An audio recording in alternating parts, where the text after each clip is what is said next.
강의 시작. 하나님 감사합니다. 오늘도 우리를 말씀 앞에 세워주셔서 주님 감사합니다. 우리로 하여금 성경을 읽을 수 있는 눈을 열어주시니 감사하고, 또 귀를 열어주시니 감사하고, 우리의 마음과 심령을 열어주시니 주님 감사합니다. 이 성경을 읽을 때에 글자로 읽지 않고 하나님의 마음으로 읽고, 또 예수님의 육성으로 우리가 읽을 수 있도록 은혜 베풀어 주셔서 주님 감사합니다.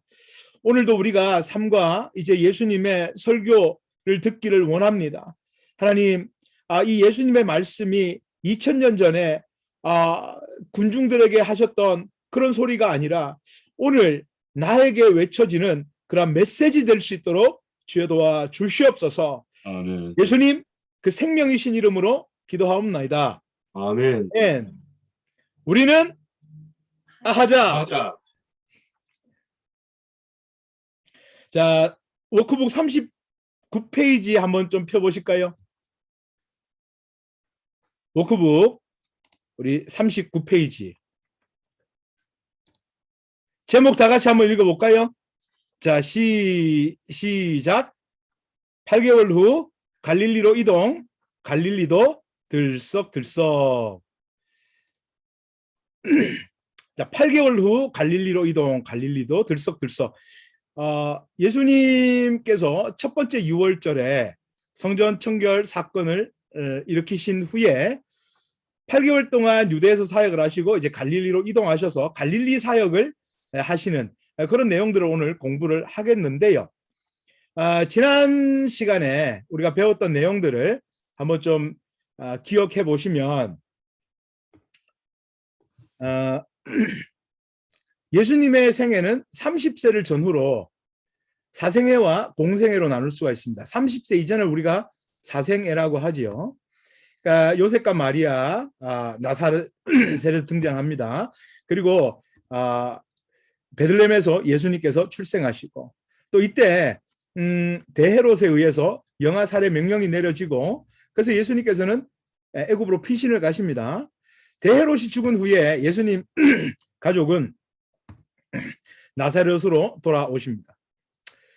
자, 이렇게 이제 사생애를 보내시다가 12세 즈음에 소년 시절에 6월절에 있었던 이야기도 우리가 기록되어 있는 것을 우리가 확인했습니다. 그리고선 30세 되셨을 때 이제 공생애가 시작되는데요. 세례 요한의 집회 장소에서 세례를 받으시며 이제 공생애를 시작하시는데, 이때부터 첫 번째 6월절이 오기 전까지를 우리는 앞자투리 공생애라고 부릅니다. 이때 예수님께서는 세례 받으시고 또 시험 받으시고 또 5명의 제자를 세례 요한의 집회 장소에서 만나셨죠. 언제인지 모르겠지만 예수님께서는 갈릴리로 이동을 하십니다. 그때부터 첫 번째 6월절이 오기 전까지 예수님께서는 가나 혼인잔치 방문하셔서 첫 번째 이적 일으키시고, 그 다음에 가버나움도 방문하십니다. 그러다가 첫 번째 6월절에 이제 예수님께서 예루살렘으로 올라오십니다. 그리고 이렇게 사건이 성전 청결 사건이었죠. 자, 이때 우리 예수 그는 누구인가? 라고 하는 그 질문을 하나 떠올리고, 그리고 그 질문, 사람들이 묻는, 그리고 궁금해하는, 그러니까 예수님께서 또 알려주시고 싶어 하셨던 그 이슈는 바로 예수 그는 누구인가 였던 겁니다. 근데 예수님께서는 예수 그는 누구인가? 예수님은 성전의 주인이시다. 이런 메시지를 남기시고, 그 다음에 8개월 동안 유대 예루살렘에서 사역을 하십니다. 이때 이적을 행하시고 말씀 증가하시고 니고데모의 방문도 공적인 방문을 받으셨어요. 그렇죠? 그리고 세례 요한의 청중을 인수를 하십니다. 자, 이렇게 우리가 지난 시간에 여기까지 우리가 공부를 했었지요. 자, 오늘은 여기서부터 이야기가 시작이 돼요. 8개월간 사역을 하신 후에 사마리아를 거쳐서 갈릴리로 이동을 하십니다. 그리고 다음 두 번째 6월절 오기 전까지 예수님께서 갈릴리에서 4개월 동안 사역을 하시는데, 요거를 갈릴리 1차 사역이라고 불러요. 그렇게 4개월간 사역을 하신 후에 두 번째 6월절에 또 예루살렘으로 올라오십니다. 그리고는 베데스다 연못 사건을 일으키세요. 중요한 메시지를 또 주실 거예요. 우리는 이미 좀 이제 감을 잡고 있습니다. 어떤 메시지를 주실 것인가? 예수 그는 누구인가에 대한 메시지와 답을 주실 거예요.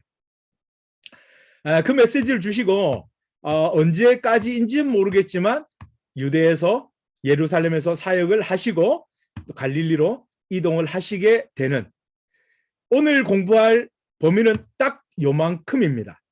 범위가 오늘 좀 착해요. 그렇죠? 예, 갈릴리 1차 사역과 두 번째 6월절 베데스다 연못 사건, 요걸 공부할 겁니다. 그래서 여러분들 39페이지 3과 8개월 후 갈릴리로 이동, 갈릴리도 들썩들썩 밑에 보면 뾰족 괄호가 있죠. 거기 공생의 제1년 12월경부터 제2년 6월절 2까지 이렇게 글자로 써놓으니까 감이 안 왔지만, 여러분 앞에 빨간 박스 보시면 요만큼이다 생각하시면 감이 오실 거예요. 그러니까 공생의 제1년 12월부터 시작해서 2년 6월절 두 번째 6월절까지를 오늘 3과에서 공부를 할 것이다. 이렇게 생각하시면 되겠습니다. 그래서 39페이지에 나와 있는 그 XY 좌표 요만큼이라는 거 기억을 하시고요. 우리 넘어갈게요. 오늘의 포인트 보시겠습니다. 자, 오늘의 포인트 보시면 역시 뾰족 가로에 오늘 공부할 범위가 나와 있죠.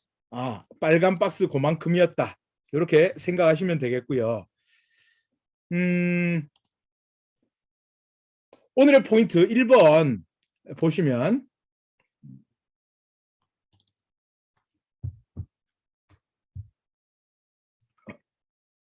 자, 1번 보시면 자, 8개월 동안 첫 예루살렘 사역을 하신 후 갈릴리로 이동하심 이렇게 돼 있어요. 자, 갈릴리로 이동을 하시는데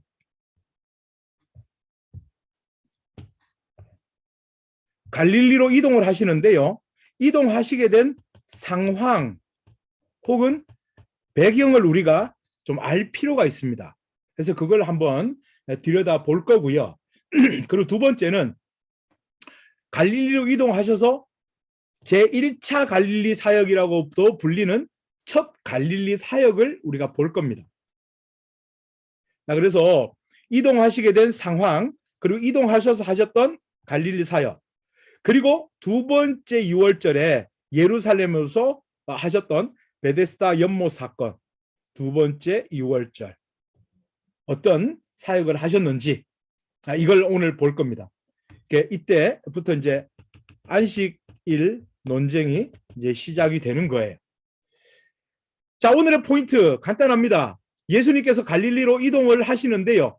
왜 이동을 하시게 됐는가? 그거 하나 좀 들여다 볼 거예요. 두 번째는 이동을 하셔서 갈릴리에서 어떤 사역을 하셨는가? 이거 볼 거예요. 그리고 세 번째는 갈릴리에서 사역을 마치시고 6월절에 예루살렘으로 올라오셔서 어떤 사역을 하셨는가? 이거 볼 거예요. 자, 오늘 스카치 테이프 고재성 목사님, 스카치 테이프를 한번 좀 읽어주시겠습니까? 네. 우리는 지금 예수 스토리를 정리하는 중입니다. 그 많은 이야기를 어떻게 순서대로 정리할 수 있을까? 공생의 3년은 일직선상에 6월절을 바둑돌처럼 탁탁탁탁 4개 올려놓았습니다. 그리고 갈릴리 지역이냐 유대 지역이냐 하면서 두 지역으로 나눠 살펴보고 있습니다. 우선 첫 번째 6월절 이전에 일어난 자투리 공생회를 공부했고요. 또 첫 번째 6월절 때 일어난 성전을 청결케 하는 사건과 그 이후 8개월간의 사역을 공부했어요. 한마디로 예수 그는 누구인가라는 질문을 갖고 있어야 앞으로 예수님의 설교와 사역이 들리기 시작할 거라고 했었습니다. 오늘 드디어 갈릴리도 스테이트 지역 지방 사역입니다. 사실 예수님은 갈릴리 사람이십니다. 갈릴리 나세는 예수시지요. 그런데 처음에 예루살렘 유대 지역에서 사역을 시작하신 거예요. 남의 동네에서 유명해지셨는데 드디어 예수님의 고향이신 갈릴리 지역에서도 사역이 시작되는 거예요. 거기 갈릴리에서 사역하시는 중에 두 번째 6월절이 찾아왔어요. 그래서 예수님은 예루살렘으로 올라가십니다. 그럼 갈릴리에서 몇 개월 사역하시게 되었는지 딱 계산이 나오시죠. 12월경에 올라가셨다가 6월절, 4월에 또 예루살렘에 가시니까 4개월 동안인 거죠. 그럼 이 4개월 동안에 갈릴리에서는 어떤 일들이 일어났을까요? 유대 지역에서 세례 요한의 청중들은 인수하시고 영향력 있는 사역을 하셨던 예수님이십니다. 이제 갈릴리에서는 어떤 일을 하실까요? 하여튼 들썩들썩 대단한 일이 일어날 것 같은 감 잡히시죠? 바로 그걸 오늘 공부할 거예요. 정말 갈릴리, 유대, 예루살렘 이 두 지역으로 나눠놓은 게 얼마나 중요한지 보이시죠? 자, 그럼 어디서부터 이 이야기를 실마리를 풀어나가야 할까요? 지난주에 딱 필름이 끊긴 곳부터예요. 어디였는지 기억나시지요? 네, 8개월의 예루살렘 사역을 마치고 드디어 갈릴리로 올라가시는 장면이었습니다. 8개월 정도 사역하시다가 왜 예수님은 유대, 예루살렘 지역을 떠나시기를 결정하셨는지 그 얘기부터 시작해 볼까요? 감사합니다, 목사님. 자, 내용 들어가기. 큰 1번 8개월 동안 첫 예루살렘 사역을 하신 후 갈릴리로 이동하심. 자, 요한복음 4장 한번 좀 보시겠습니다. 요한복음 4장 1절 보시면 예수께서 제자를 삼고 세례를 베푸는 것이 요한보다 많다는 말을 바리새인들이 들은 줄을 주께서 아신지라. 자, 3절 유대를 떠나사 다시 갈릴리로 가실세. 우리는 이런 구절들 좀 우대해 줍니다. 이것도 한 구절 해요. 왜냐하면 Y좌표 이동이기 때문에 그래요. 자, 이렇게 이동을 하시는데 문제는 요거부터 좀 우리가 풀고 갑시다. 8개월 첫 6월절 이후에 8개월 동안 유대에서 사역을 하셨다라고 하는데요. 그 8개월이라고 하는 근거가 뭔가 그거부터 좀 제가 짚어드리고 말씀 나누도록 하겠습니다. 자, 4장 3절에 유대를 떠나서 다시 갈릴리로 가시는 거예요. 근데 35절 보십시오. 요한복음 4장 35절. 자, 너희는 넉 달이 지나야 추수할 때가 이르겠다 하지 아니하느냐라고 하지요. 근데 요 추수할 때는 요 때는 초실절입니다. 초실절. 그래서 지금 절기를 제가 조금 말씀을 좀 드릴게요.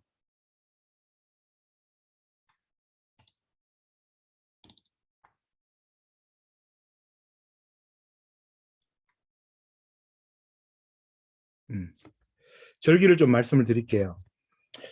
6월절은요.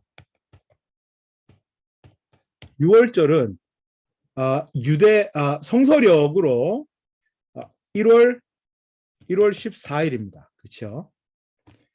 그리고 무교절은 1월 15일부터 7일 동안입니다.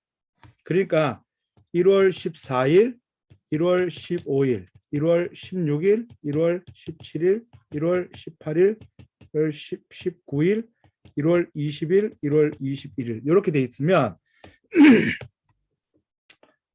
요 날이 6월절입니다. 그리고 15일부터 시작해서 하나, 둘, 셋, 넷, 다섯, 여섯, 일곱 요 7일 동안이 무교절입니다. 그런데 요때 그러니까 무교절하고 뭐예요?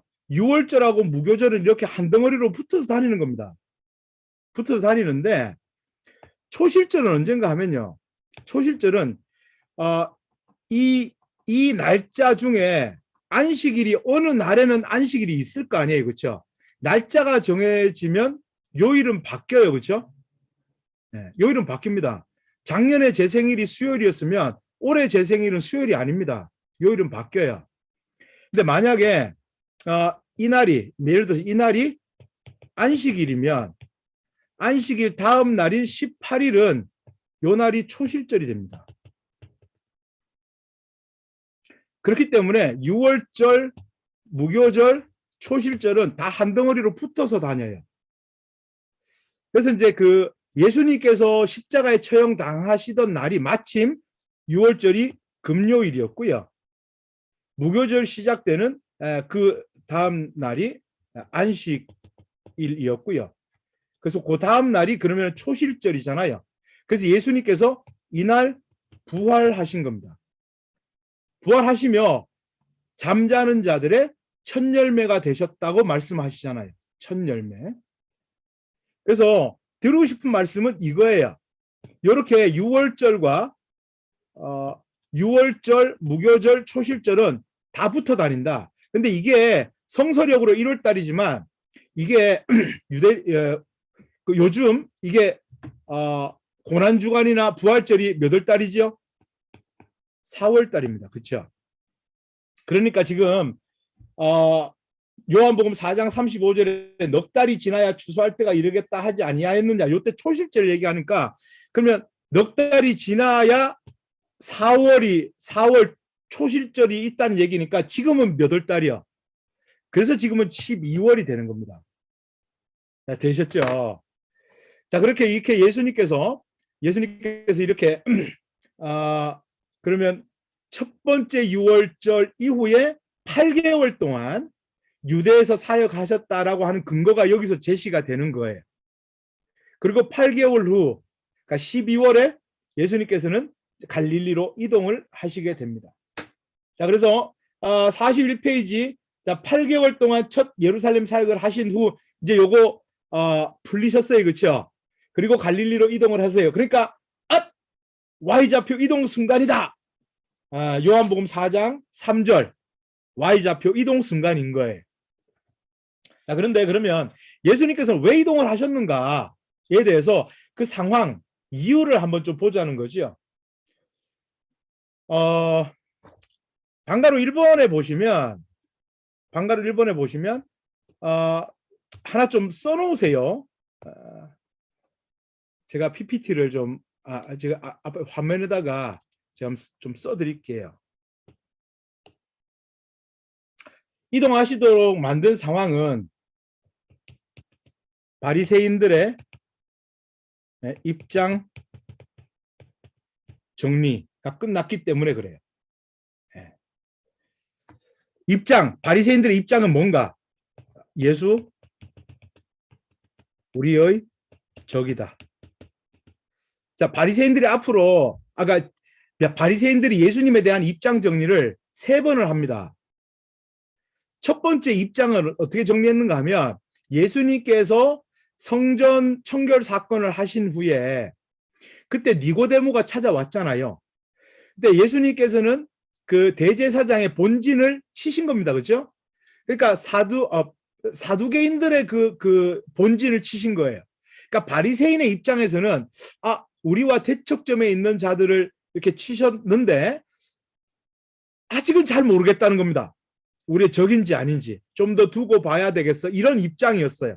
그래서 니고데모도 찾아왔던 겁니다. 그런데 시간이 지나다 보니까 군중들이 자꾸 예수님께 쏠리기 시작해요. 그래서 이 사람들이 입장 정리한 것은 예수는 우리의 아군이 아니다. 우리의 적이다. 이렇게 입장 정리를 합니다. 그래서 우리가 요한복음 4장 1절 보십시오. 예수께서 제자를 삼고 세례를 베푸는 것이 요한보다 많다는 말을 바리새인들이 들은 줄 주께서 아신지. 이 말이 무슨 말인가 하면요. 이 말이 바리새인들의 예수님을 향한 감정이 좋지 않다 이런 뜻입니다. 그래서 3절 유대를 떠나서 다시 갈릴리로 가시는 겁니다. 그런데 왜 이렇게 바리새인들이 이렇게 입장을 정리했을까요? 사실은 바리새인들의 그 권력의 기반은 그러니까 사두개인들과의 충돌 속에서도 이들이 당당하게 그렇게 자신들의 위치를 점할 수 있었던 이유는 이 바리새인들은 군중을 몰고 다니기 때문에 그렇다는 거죠. 근데 이 군중들이 누구에게 쏠렸는가 하면 세례 요한의 집회 장소에 군중들이 엄청 찾아갔어요. 그래서 가슴을 치며 어찌할꼬 이러고 있는 찰나에 그런데 세례 요한이 덕커덕 투옥이 돼버립니다. 세례 요한이 투옥이 되니까 세례 요한을 따라다니던 사람들의 많은 군중이 이제 예수님께로 쏠리기 시작을 해요. 그러니까 바리새인들이 가뜩하나 세례 요한을 보면서 신경질이 났고 불편했는데 왜냐하면 자기들의 권력의 기반인 군중을 뺏어 가잖아요. 그래서 세례 요한이 불편했는데 세례 요한이 감옥에 들어가고 나니까 이제는 그 세례 요한을 따라다니는 군중들이 자기들한테 오지 않고 예수님께로 막 쏠리더라는 겁니다. 그러니까 이 예수는 우리의 적이다. 이렇게 그 결론이 된 겁니다. 그러니까 세례 요한의 그러니까 그들이 입장 정리하게 된 이유는 세례 요한의 투옥과 군중 쏠림 현상 때문입니다. 그래서 이제 4장 그 1절에 이런 상황이 나오게 된 거고요. 그 이제 요때 이제 세례 요한이 투옥되는 거 우리 잠깐만 한번 좀 보고 갈게요. 마태복음 4장으로 한번 좀 넘어가 보겠습니다.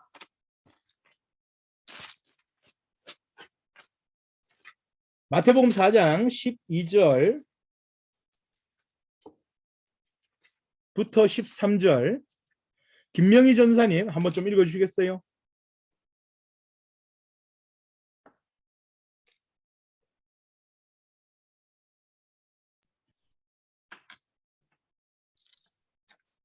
예수께서 요한이 잡혔음을 들으시고 갈릴리로 물러가셨다가 나사렛을 떠나 스불론과 납달리 지경 해변에 있는 가버나움에 가서 사시니 예. 예, 됐습니다. 감사합니다. 예수께서 요한이 잡혔음을 들으시고 갈릴리로 그러니까 세례 요한의 투옥 사건이 지금 있는 거예요. 헤롯 안티파스가 그 이복 동생 빌립의 아내를 취한 그 사건 때문에 막 규탄을 했던 거죠. 그러니까 이제 옥에 갇힌 겁니다. 그러니까 마가복음 1장 14절에도 동일한 상황인 거예요.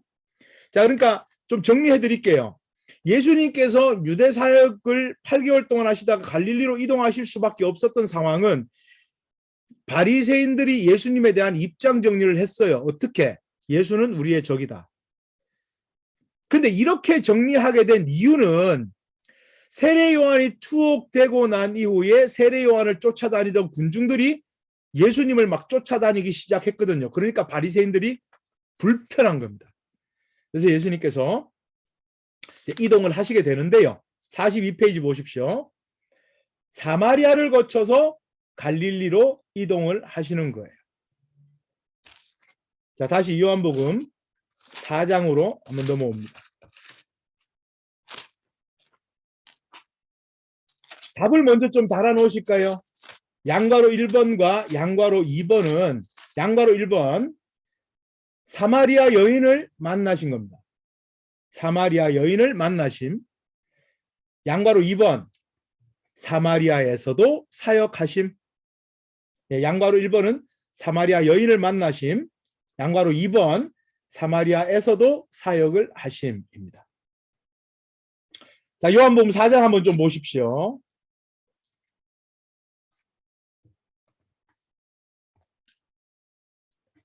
요한복음 4장 3절 유대를 떠나서 다시 갈릴리로 가시는 거예요.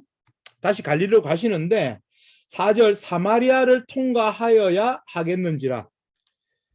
그러니까 사마리아를 사실은 통과하실 이유는 없었습니다. 왜냐하면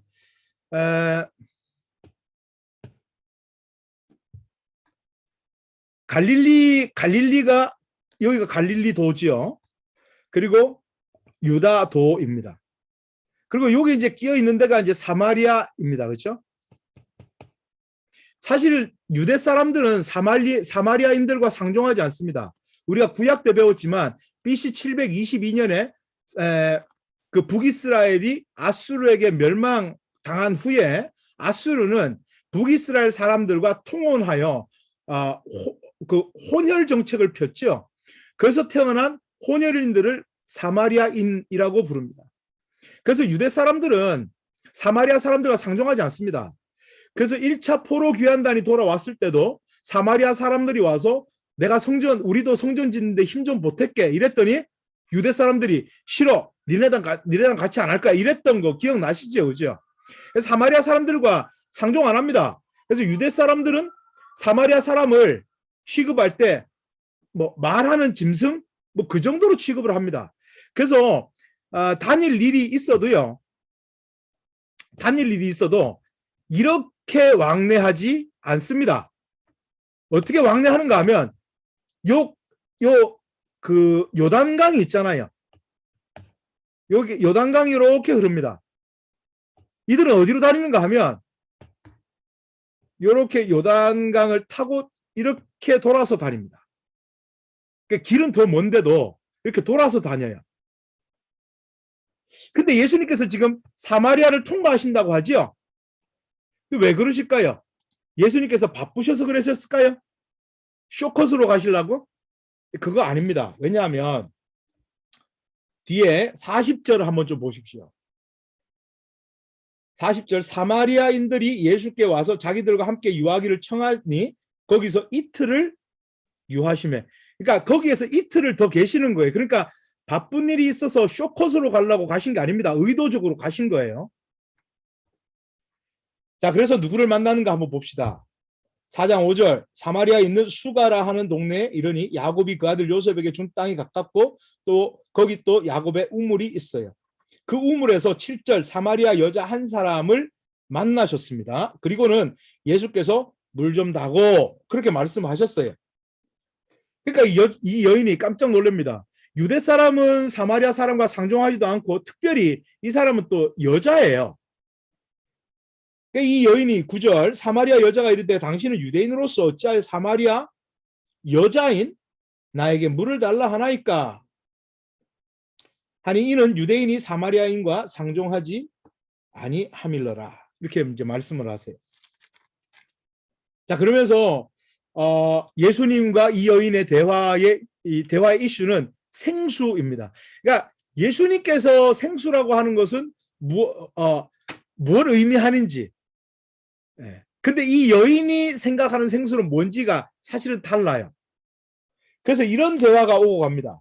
예수님께서 물 좀 다고 했더니 당신은 유대 남자인데 어째 사마리아 여인이 나한테 물 달라고 합니까? 라고 하니까 예수님께서 10절에 예수께서 대답하여 이르시되 네가 만약 하나님의 선물과 또 내게 물 좀 달라 하는 네가 누구인 줄 알았더라면 내가 그에게 구하였을 것이요 그가 생수를 내게 주었으리라.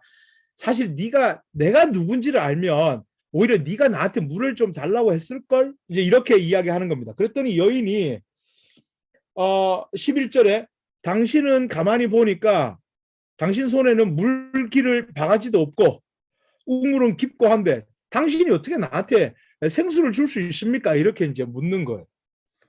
그래서 예수님께서 14절 내가 주는 물을 마시는 자는 영원히 목마르지 아니하리니 영원히 이게 중요한 거죠. 일시적인 것이 아니라 영원한 생수를 주신다는 거예요. 그러니까 15절에 여자가 그런 물이 있습니까? 나 그 물길로 안 와도 되겠네요. 나 좀 주세요. 이런 겁니다. 그러니까 예수님께서는 사실은 뒤에 가면 나와요. 요한복음 7장에 가면 나오는데 사실은 이 생수는 성령을 이야기하는 거죠. 영원한 생명을 주는. 그러니까 일시적인 것이 아니라 이미 여기서도 예수님께서 한 자락 깔아놓으신 거예요. 영원히 목마르지 아니한 것이라고요. 근데 이제 그 달라고 하는 그 여인에게 사실은 예수님께서 그러니까 영원한 것을 주실 때 먼저 선제되는 게 있거든요. 그러니까 우리가 누군지를 알고 우리가 죄인인 것을 깨닫고 예수님에게 나오는 자가 영생을 얻는 거예요. 그래서 예수님께서는 네가 누군지 그 여인이 누군지에 대해서 여인의 실체를 먼저 폭로를 하십니다. 그 장치가 뭔가 하면 16절 이르시되 가서 네 남편을 불러오라 라고 해요. 근데 남편이 없다고 이야기합니다. 그러니까 예수님께서 그렇지 네가 남편이 없다고 하는 얘기가 맞지. 네가 남편이 5명이 있었지만 다 네 남자 아니고 다 갈아치웠지. 6번째 남자와 사는데도 그 남자도 네 남자는 아니잖니. 그치? 그러니까 네가 남편이 없다는 얘기가 맞아. 라고 이 여인의 실존을 완전히 폭로시켜버립니다. 그랬더니 이 여인의 반응은 이분은 보통 분이 아니에요. 그래서 19절 여자가 이르되 주여 내가 보니 선지자로소이다. 이제 이 예수님에 대해서 어렴풋이 뭔가 이 여인이 그림을 그려가는 거예요. 그러니까 이제는 이야기의 차원이 좀 달라져요. 마시는 물에서 이 여인이 이제 예배, 또 예배를 받으실 분, 그 대상, 이제 그 궁금해지는 겁니다. 그래서 20절 우리 조상들이 이 산에서 예배하였는데 당신들의 말은 예배할 곳이 예루살렘에 있다 하더이다. 이렇게 예배에 대하여 대화가 오고 갑니다. 그러다가 이 여인이 25절 보세요. 여자가 이르되 메시아 곧 그리스도라 하는 이가 오실 줄 내가 아노니 그가 오시면 모든 것을 우리에게 알려주시리다.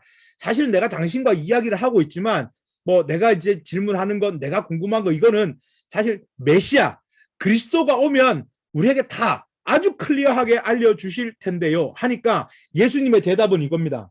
26절 예수께서 이르시되 내가 말하는 내가 그라. 거기다 동그라미 치세요. 내가 그라. 그 네 글자에다 동그라미 좀 치세요. 그러니까 예수님께서는 이 여인과의 대화를 통해서 무슨 메시지를 알려주고 싶으셨던 겁니까?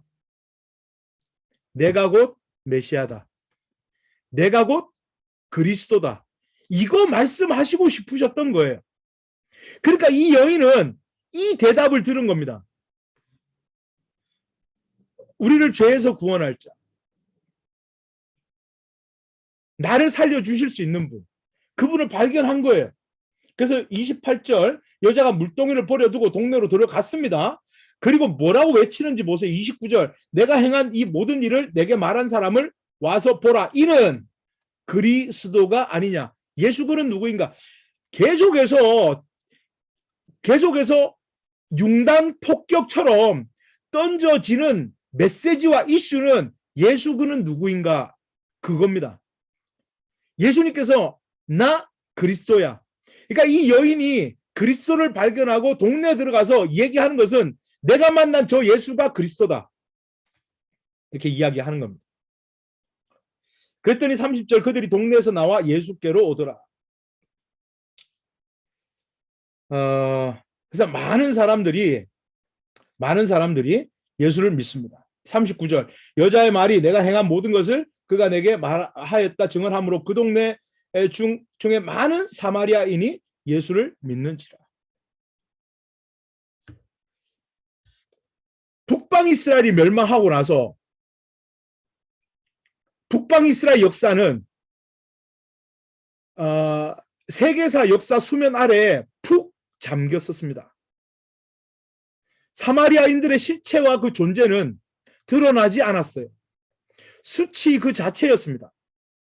근데 예수님께서는 그들에게 찾아가셨고 그들 중에서도 죄인 중에 죄인이라고 여겨지는 그 한 여인에게 찾아가셔서 내가 널 구원하러 왔다고 말씀을 하시고 네 앞에 서 있는 내가 바로 그리스도 널 구원할 수 있고 너에게 영원한 생명을 줄 수 있는 내가 바로 그리스도야 라고 말씀하시는 겁니다.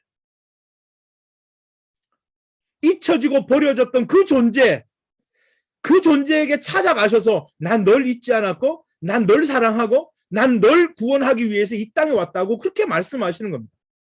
근데 이 죄인들이 예수님을 영접하고 나서도 얼마나 이 죄인들의 그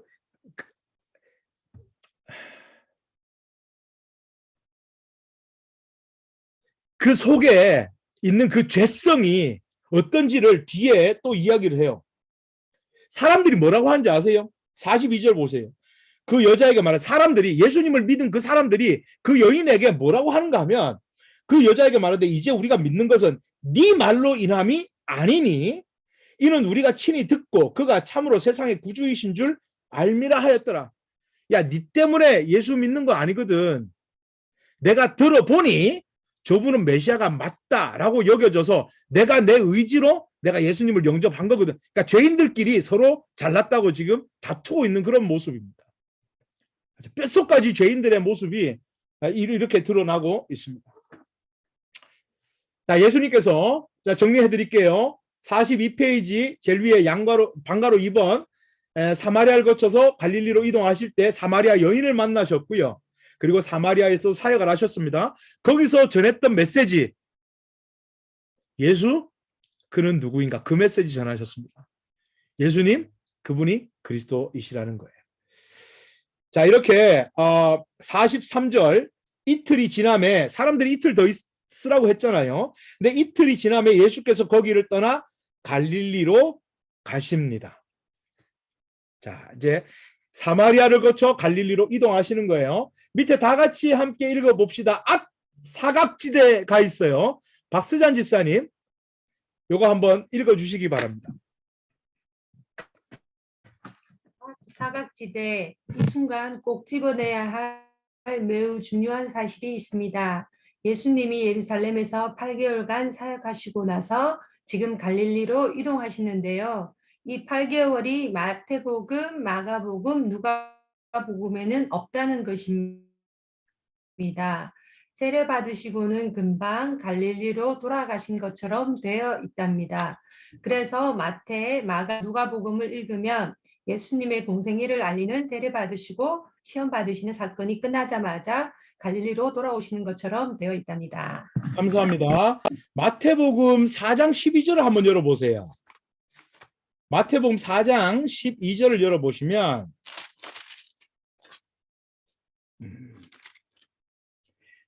아까 우리가 읽었지만 예수께서 요한이 잡혔음을 들으시고 갈릴리로 물러가셨다가 이렇게 돼 있죠.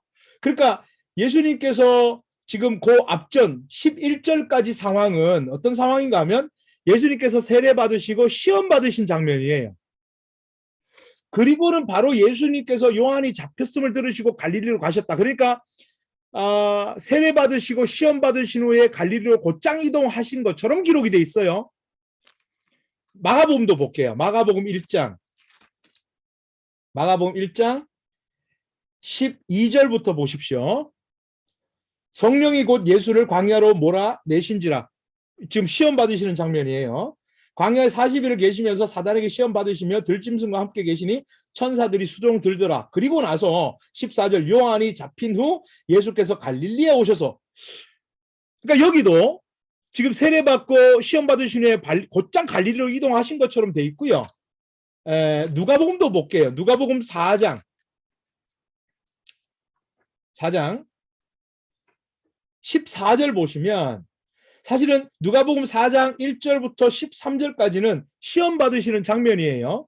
그리고 나서 14절 예수께서 성령의 능력으로 갈릴리로 돌아가시니 여기도 보니까 시험 받으신 후에 곧장 갈릴리로 이동하시는 것처럼 돼 있어요. 근데 우리는 요한복음을 통해서 보니까 공관복음에 기록되어 있지 않은 사각지대를 우리는 봤던 거예요. 사각지대가 있었구나. 그러니까 여러분 보세요. 세례받고 시험을 받으셨죠? 그리고 나서 5명의 제자를 만나신 사건, 요 사건은 공관복음이 없었어요. 그리고 가나 혼인잔치 가시고 가버나움 방문하셨던 거, 요것도 공관복음이 없었고요. 이적 첫 번째 성전 청결 사건도 없었고요. 물론 이제 뒤에 나옵니다. 뒤에 나와요. 공관복음에서는요. 그리고 이적 행하시고 말씀 전하시고 니고데모 방문하시고 세례 요한 청중 인수하신 장면도 없었어요. 그리고 사마리아를 거쳐서 갈릴리로 이동하시는 장면도 없었습니다. 그러니까 요만큼이 블라인드 스팟이었어요. 사각지대였단 말입니다. 공관복음에는 없었지만 요한복음에 보니 공관복음에서 생략하고 있는 내용들을 요한복음이 마구마구 인포메이션을 주더라는 겁니다. 자, 요렇게 사역을 하신 후에 갈릴리로 이동을 하시는 거예요. 우리는 그러니까 이제 마태복음 4장, 마가복음 1장, 또 누가복음 4장을 읽으면서 생략된 사건들이 있구나라는 것을 감지를 하고 성경을 읽어 나가셔야 되는 거예요. 자, 이렇게 예수님께서는 8개월간, 첫 번째 6월절 이후 8개월간 유대 사역을 마치시고 사마리아를 거쳐서 갈릴리로 이동을 하십니다. 자, 그래서 큰 이번 공생의 제1년 12월, 자 12월 달에 이동하시니까 부터 제2년 4월까지 첫 갈릴리 사역 이렇게 돼 있는데요. 이제 요거 우리 XY 좌표를 통해서 보면 요만큼이라는 겁니다. 12월부터 두 번째 6월절, 2년 두 번째 6월절 4월까지 요만큼 갈릴리 1차 사역 공부해보자. 그 내용이에요. 자, 요 내용을 우리 김명옥 권사님 다 같이 함께 읽어봅시다를 읽어주시겠어요? 자, 드디어 예수님이 고향 갈릴리를 향해 이동하시네요. 오시는 길에 전에 물로 포도주를 만들었던 가나에서 또 이적을 하나 베푸십니다. 가버나움에서 앓고 있는 헤롯 안티파스의 신하의 아들을 가나에서 장거리 치료를 하신 일입니다. 예수님이 감회가 있으시겠죠. 오랜만에 고향을 향해 들어오시니 말입니다. 느낌이 나세요? 몇몇 예수님의 제자들도 함께 하고 있겠죠. 어쩌면 이때 첫 5명의 제자 이외에 제자들이 더 있었을지도 모릅니다. 예수님은 옛날 갈릴리 나사렛 청년이 아닌 거 아시죠? 예루살렘에서 유명해지셨거든요. 세례 요한 이상으로 많은 사람들이 알려지셨습니다. 분위기 아시겠죠? 고향 나사렛 동네 어수선합니다. 동네 모든 사람들이 모이는 안식일 날 회당 분위기는 어땠을지 상상이 되어야 합니다. 네, 감사합니다. 43페이지 방가로 1번 드디어 8개월 만에 갈릴리 고향으로 돌아오신 우리 누가복음으로 한번 가볼게요. 누가복음 4장 14절 한번 좀 보시겠습니다.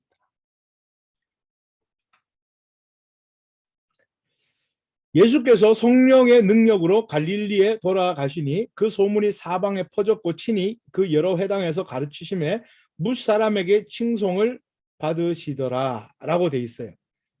근데 사실은 예수님보다 소문이 먼저 도착해 있었습니다. 양가로 1번 보십시오. 예수님보다 소문이 먼저 도착해 있었어요. 왜 그런가 하면 첫 번째 유월절에 예수님께서 성전 청결 사건 하시는 그 현장에 갈릴리 사람, 특히 이제 나사렛 사람들도 그 현장에서 예수님께서 하시는 사역을 본 사람들이 있어요.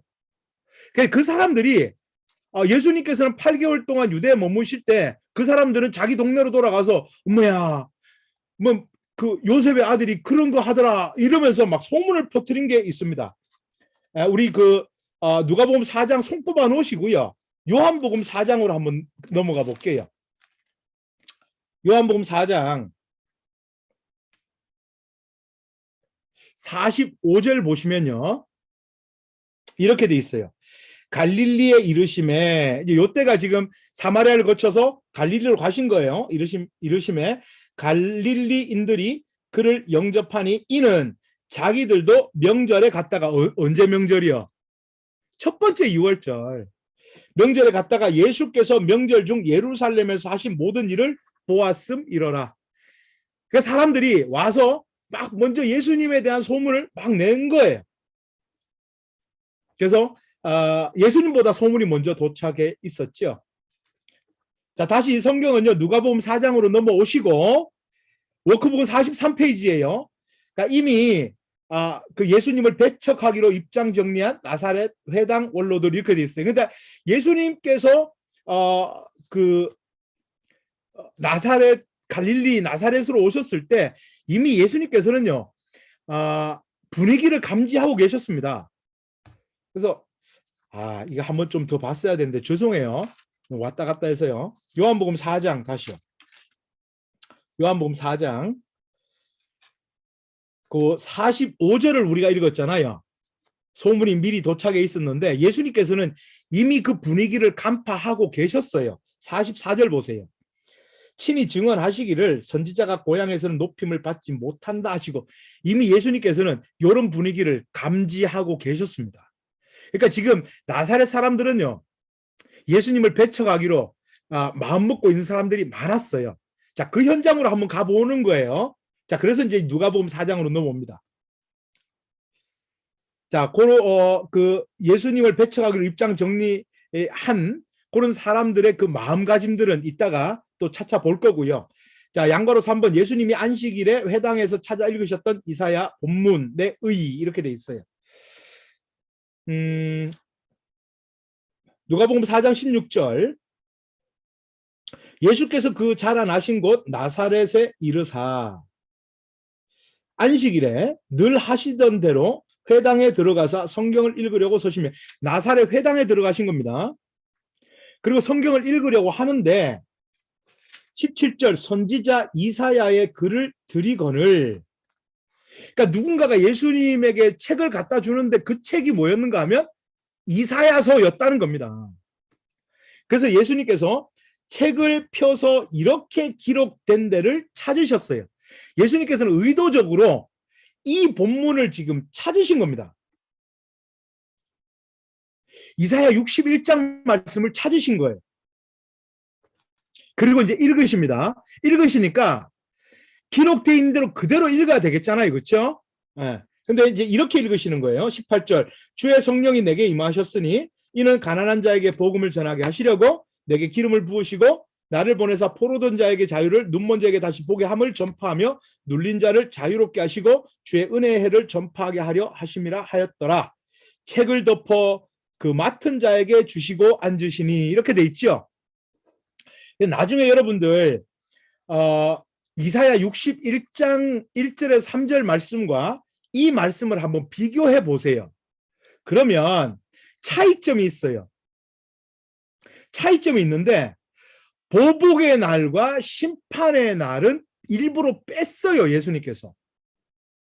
그러니까 찾아서 읽으셨으면 그대로 읽으셔야 되는데 일부러 그 부분은 안 읽으셨단 말이에요. 왜 그런가 하면 지금은 아직 심판의 날, 보복의 날이 아직 오지 않았기 때문에. 그러면서 예수님께서 이 말씀을 해석을 해 주시는데 이렇게 말씀을 하신 겁니다. 21절. 이에 예수께서 그들에게 말씀하시되 이 글이 오늘 너희 귀에 응하였느니라. 여기 좀 밑줄 끄세요. 이 글이 오늘 너희 귀에 응하였느니라. 여기다 밑줄 끄세요. 이게 무슨 말씀인가 하면 요 이사야 61장 말씀은요. 메시아가 와서 해야 할 설교입니다. 그런데 예수님께서 이걸 찾아서 읽으셨단 말이에요. 그러면서 이 말씀이 오늘 너희 귀에 응하였다라고 말씀하셨는데 이 말씀의 의미는 메시아가 와서 해야 될 설교를 너희가 지금 듣고 있어 이런 말이에요. 그럼 무슨 뜻입니까? 이 말씀을 읽고 있는 내가 메시아야 이런 얘기예요. 그러니까 지금은 우리가 이 사람들 유대 사람들의 정서와 유대 사람들의 표현을 우리가 아주 명확하게 알 수 없어서 우리 체감상 느껴지는 것이 좀 둔할지라도 지금 예수님께서 하신 그 말씀의 의미는 내가 메시아야 이런 말씀인 거예요. 그 표현인 거예요. 자, 그랬더니 사람들이 이제 불편하기 시작합니다. 어떤 사람은 놀라기 시작하고 왜냐하면 여기는 지금 나사렛입니다. 예수님께서 아주 어렸을 때부터 자라신 곳이란 말이에요. 기저귀 차고 그렇게 놀던 곳, 뺄가벗고 목욕하고 뭐 이런 거를 다 본 사람들이란 말이에요. 누구 집 아인지 다 안단 말이에요. 그러니까 22절 보세요. 그들이 다 그를 증언하고 그 입에서 나오는 바 은혜로운 말을 놀랍게 여겨 깜짝 놀래지만 이르되 이 사람이 요셉의 아들이 아니냐. 그러니까 예수는 누구인가에 대해서 이 사람들은 여전히 눈에 보이는 혈연적인 것을 가지고 예수님을 판단하고 있습니다. 나 쟤 아는데 요셉의 아들인데 근데 지가 메시아라고? 이러니까 마음에 막 불편한 생각이 막 생기기 시작합니다. 이 사람들의 마음을 이미 예수님이 간파하셨어요. 23절 예수께서 그들에게 이르시되 이 불편한 마음을 가지고 있는 사람들의 마음을 아시고 말씀하신 거예요. 너희가 반드시 의사야 너 자신을 고치라 하는 속담을 인용하여 내게 말하기를 우리가 들은 바 가버나움에서 행한 일을 네 고향 여기에서도 행하라 라고 얘기할 것을 나 이미 다 알고 있거든 이 말씀입니다. 니네들 무슨 생각하고 있는지 내가 다 알아. 니네들 마음에는 네가 메시아가 맞다면 가버나움에서 행한 일을 여기서도 한번 해봐 라고 얘기하려고 그랬지. 그치? 이렇게 지금 예수님 말씀하신 겁니다. 그러니까 이 얘기는 뭔가 하면 이미 이 사람들 마음에는 예수님을 배척하기로 작정하고 있었다는 겁니다. 그래서 이제 그 양바로 2번 이미 예수님을 배척하기로 입장 정리한 나사렛 회당 원로들이라는 게 이제 감지가 되시죠. 이런 상황이에요. 그러니까 당황스럽죠. 자기들 딴에는 예수가 누군지 안단 말입니다. 누구의 아들인지 누구의 형제인지 안단 말이에요. 근데 메시아라고 하니까 너무 당황스럽고 또 막 화가 나고 이거 신성모독이 이런 신성모독이 없잖아요. 그래서 예수님께서 24절 또 이르시되 내가 진실로 너에게 이르노니 선지자가 고향에서 환영받을 자가 없다. 이렇게 이제 말씀을 하시면서 이 사람들의 어떤 그런 그 상태를 이렇게 고발을 하시는데 이렇게 고발하세요. 25절. 그러니까 엘리야 시대에 3년 6개월간 비가 안 왔을 때 그 땅에 많은 과부가 있었는데 하필 하나님께서는 엘리야를 사렙다 과부 한 사람에게만 보냈어 라고 26절에 말씀하세요. 그리고 27절에 보시면 엘리사 때는 나병 환자가 굉장히 많았지만 근데 깨끗함을 받은 사람은 수리아 사람 나만 혼자 뿐이었다라고 말씀을 하십니다. 그러니까 지금 이 얘기는 그 과부 사렙다 가문은 엘리야를 영접했기 때문에 그가 기근 동안에 복을 받았던 것이고, 그리고 나아만도 엘리사의 말을 듣고 가서 순종했기 때문에 병이 나은 거잖아요. 그러니까 지금 이 얘기를 듣고 있는 그 나사렛 사람들은 뭐지? 그럼 나는 하나님의 말씀을 순종하지 않는 내가 그 과부인가? 하나님의 말씀을 순종하지 않는 나보고 나병 환자라고 하는 거잖아 지금. 이런 생각이 딱 드는 겁니다. 그러니까 화가 머리끝까지 났어요. 28절 회당에 있는 자들이 이것을 듣고 다 크게 화가 나서 일어나 동네 밖으로 쫓아내어 그 동네가 건설될 산 낭떠러지까지 끌고 와서 밀쳐 떨어뜨리고자 하되 예수께서 그들 가운데로 지나서 가시니라.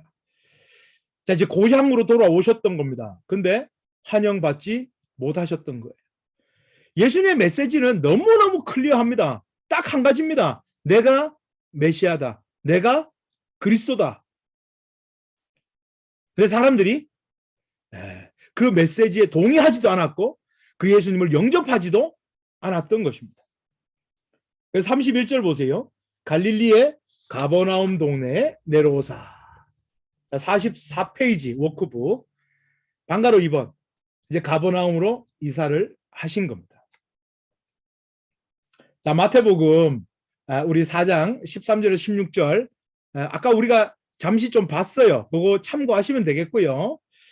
자, 이렇게 누가복음 4장 31절 상황에 이제 가버나움 동네로 오셨습니다. 이제 앞으로 이 가버나움 동네는요, 갈릴리 이 사역의 전초 기지가 될 거고 베이스 캠프가 될 겁니다.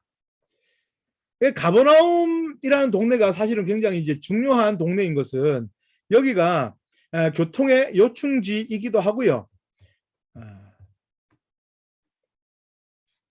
지금 예수님께서 나사렛에서 가버나움으로 이렇게 이제 이동을 하시는 겁니다. 그러니까 사실은 이제 가버나움이 큰 도시였고 사통팔달의 좀 교통의 요충지였고요. 여기를 중심해서 사방으로 이렇게 다 이렇게 전도를 가실 수 있는 갈릴리 이 지역을 전도하실 수 있는 굉장히 좋은 요충지였거든요. 그래서 가버나움이 요쯤이었구나 이렇게 좀 이해하시고, 자 44페이지 방가로 3번 첫 갈릴리 사역. 자, 이제 본격적으로 가버나움의 터를 잡으시고 하셨던 제 1차 갈릴리 사역을 한번 좀 볼 텐데요. 여러 군데를 좀 봐야 되지만 우리 마가복음으로 한번 가서 좀 보겠습니다. 자, 마가복음 1장 14절 보십시오.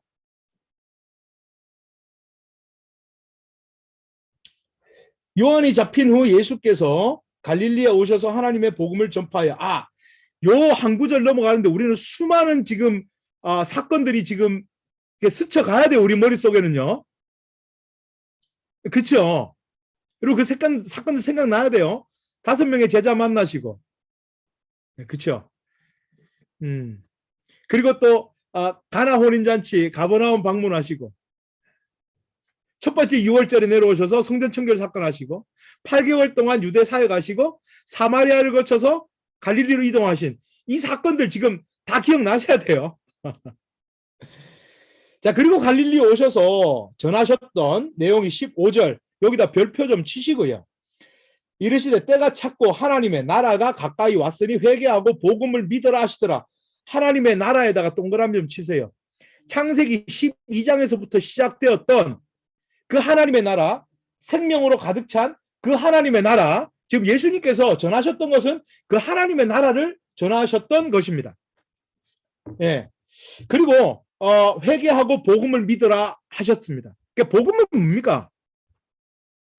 복음을 아주 짧게 말씀드리면 예수가 그리스도다. 이게 복음이에요. 예, 예수가 그리스도인 것을 믿어라. 그걸 전하셨다는 겁니다. 그러니까 44페이지 방가로 3번 밑에 양가로 1번 예루살렘 사역 후 비로소 갈릴리에서도 전파하신 메시지는 뭐예요? 하나님의 나라인 것입니다. 회개하라. 천국이 가까이 왔다. 그러니까 지금 하나님의 나라는 이미 임해 있는 겁니다. The kingdom of God is in your hand. 이미 임한 하나님의 나라.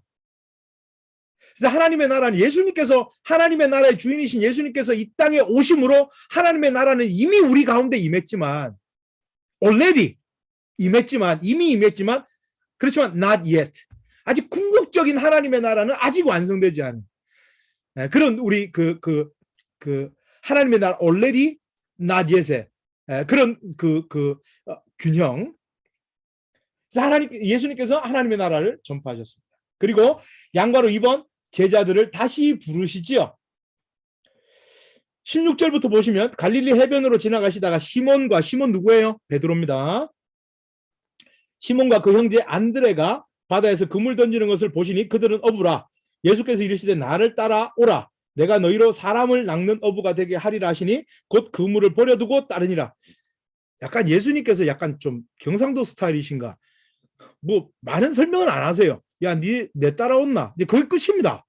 그랬더니 또 이 사람들은 그물 버려두고 그냥 예수님 쫓아가요. 그리고 19절 조금 더 가시다가 세베대의 아들 야고보와 그 형제 요한을 보시니 그들도 배에서 국물을 깁는데 곧 부르시니 야, 너들도 나 따라온나? 이거 그냥 한마디 하시는 거예요. 그 아버지 세베대를 품꾼들과 함께 배에 버려두고 예수를 따라가니라. 사실은요, 이 제자들이요, 사실 뭐 야고보는 세례 요한의 집회 장소에서 는 만나지 못해서 5명의 제자 만나실 때 그때 야고보는 없었어요, 사실은. 그렇지만 베드로와 안드레와 요한은 이때 지금 처음 만나는 게 아닙니다. 마가복음만 읽으면 이때 처음 만나는 것 같지만 우리는 이미 알아요. 이때 처음 만나는 거 아닙니다. 세례 요한의 집회 장소에서 이미 만나셨어요. 그리고 지금 이들을 다시 부르세요. 이제 풀타임 사역자로 부르시는 겁니다. 그물 버려두고 배 버려두고 이제 고기 잡지 말고 자, 사람 잡으러 가자. 사람 낚으러 가자. 영혼들 구원하러 가자. 이제 그 얘기 하시는 겁니다. 이제 풀타임 사역자로 부르신 거예요.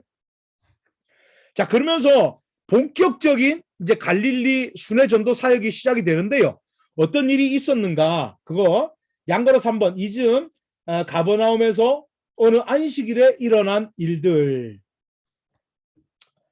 어느 안식일에 일어난 일이 21절부터 34절까지입니다. 한번 보십시오. 21절 그들이 가버나움에 들어가니라. 예수께서 곧 안식일에 회당에 들어가 가르치시며, 자, 가버나움이 지금 베이스 캠프예요. 가버나움 회당에도 들어가셨어요. 거기서 가르치십니다. 이게 어느 한 안식일이에요. 그 안식일 밑에다가 좀 밑줄 좀 끄세요. 안식일. 회당에 들어가서 설교하시는 겁니다. 무사람이 그 교훈에 놀랐어요. 그러면서 23절 마침 그들의 회당에 더러운 귀신 들린 사람이 있어 소리를 지릅니다. 24절 나사렛 예수여 우리가 당신과 무슨 상관이 있나이까? 우리를 멸하러 왔나이까? 나는 당신이 누구인 줄 아노니 하나님의 거룩한 자이니라. 아니 세상에 귀신의 입을 빌어서도 예수 그는 누구인가가 계속 선포됩니다. 그러니까 여기서 우리가 알 수 있는 것은 예수 그는 누구인가에 대해서 지식만 있으면 안 되는 거예요. 그렇죠? 이 귀신도 지식은 있었습니다. 근데 그 예수님이 그의 예수님이 되지 않았던 게 문제였죠. 그랬더니 예수님께서 25절 그에게 예수께서 꾸짖어 이르시되 잠잠하고 그 사람에서 나오라 하시니 26절 더러운 귀신이 그 사람에게 경련을 일으키고 큰 소리를 지르며 나오셨어요. 설교하셨죠. 또 귀신을 쫓아내셨죠. 자, 그리고는 29절 회당에서 나와 곧 야고보와 요한과 함께 시몬과 안드레 집으로 들어가시니 시몬의 장모가 열병으로 누워 있어요. 31절 나가서 그 손을 잡아 일으키니 열병이 떠나고 여자가 그들에게 수종되니라. 그 나와서 베드로의 장모 집에 들어가서 베드로의 장모의 열병을 고치셨습니다. 아니 세상에 그랬더니 이 소문이 갈릴리에 쫙 퍼진 겁니다. 32절 점으로 해줄 때 모든 병자의 어디에 있는 갈릴리에 있는 모든 병자와 귀신 들린 자를 예수께 데려오니 온 동네가 그 문 앞에 모였어요. 근데 예수님 한 사람도 그냥 돌려보내지 않습니다. 예수께서 34절 각종 병이 든 많은 사람을 고치시며 많은 귀신을 내쫓으시되 귀신이 자기를 알므로 그 말하는 것을 허락하지 아니하시니라. 이게 어느 한 안식일에 일어난 사건입니다. 예수님께서 회당에서 가르치시고 귀신을 쫓아내시고 베드로의 장모를 고치셨을 뿐만 아니라 그 소문을 듣고 찾아왔던 모든 병든 자들, 귀신 들린 자들 다 고치셨던 거예요. 세상에 이렇게 열심으로 이렇게 성실하게 이렇게 사역을 하셨던 겁니다. 피곤하실 텐데 고단하실 텐데 그럼에도 불구하고 한 사람도 그냥 돌려보내지 않으셨던 거예요. 왜 그러셨을까요? 이유는 간단합니다. 예수님께 찾아온 그 환자가 나니까. 그게 예수님께서는 돌려보내지 않으셨던 겁니다. 고치셨던 거예요.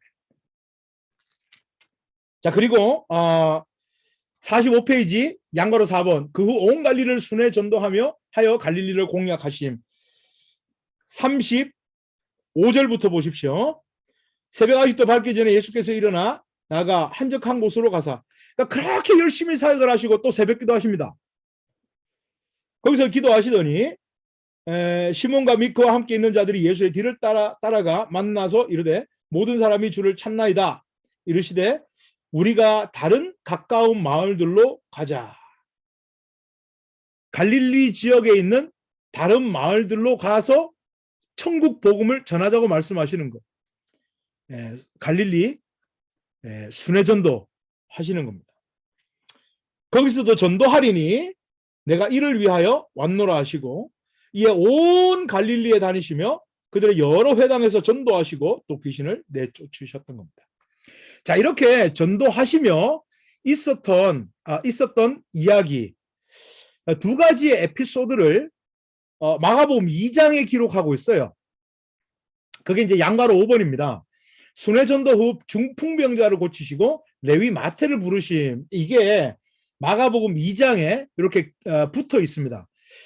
순회 전도를 하셨다라고 끝나는 것이 아니라 순회 전도를 하시며 요런 사람들을 만났다라고 뒤에 요 사건을 달아 놓는 데는 중요한 이유가 있는 거예요. 예수님의 사역의 목적이 뭔가, 예수님께서 어떤 말씀을 전하셨는가를 요 두 가지 에피소드를 가지고 딱 정리할 수 있다 그 얘기입니다.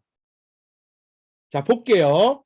2장 1절 수일 후에 예수께서 다시 가버나움으로 들어가시니 이제 그 순회 전도를 마치시고 가버나움에 들어가신 거겠죠. 근데 사역은 여전히 진행 중입니다.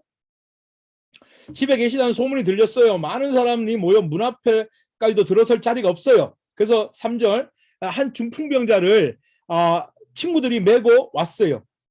4절 무리들 때문에 예수께 데려갈 수 없으므로 그 계신 곳에 지붕을 뜯어 구멍을 내고 중풍병자 누운 상을 달아내렸습니다.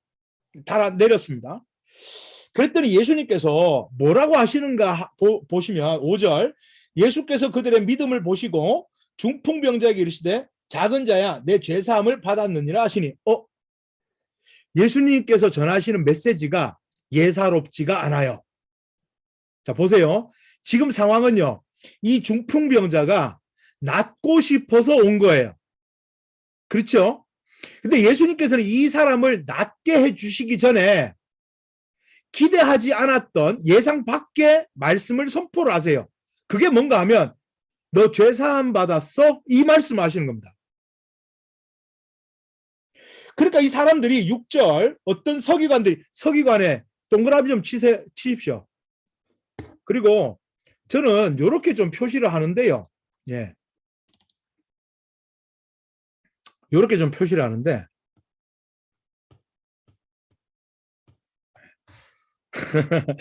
뭐처럼 보입니까?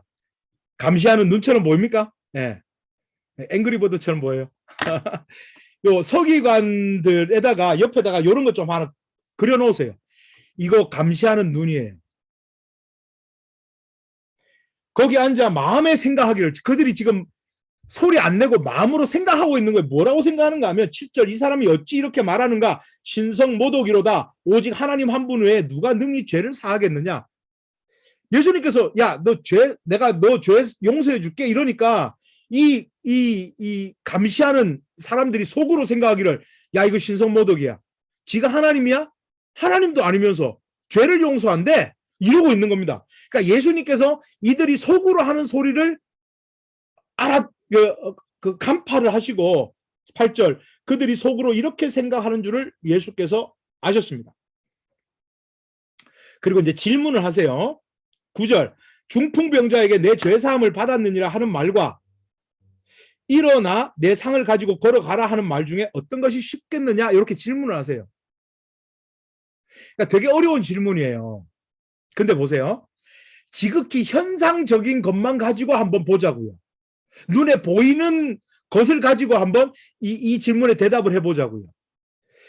그러니까 너 죄사함 받았어? 라고 하는 말과 너 지금 못 걷는데 네 자리 들고 일어나 걸어서 가 라고 하는 말 중에 어떤 말이 더 쉽겠냐는 거예요.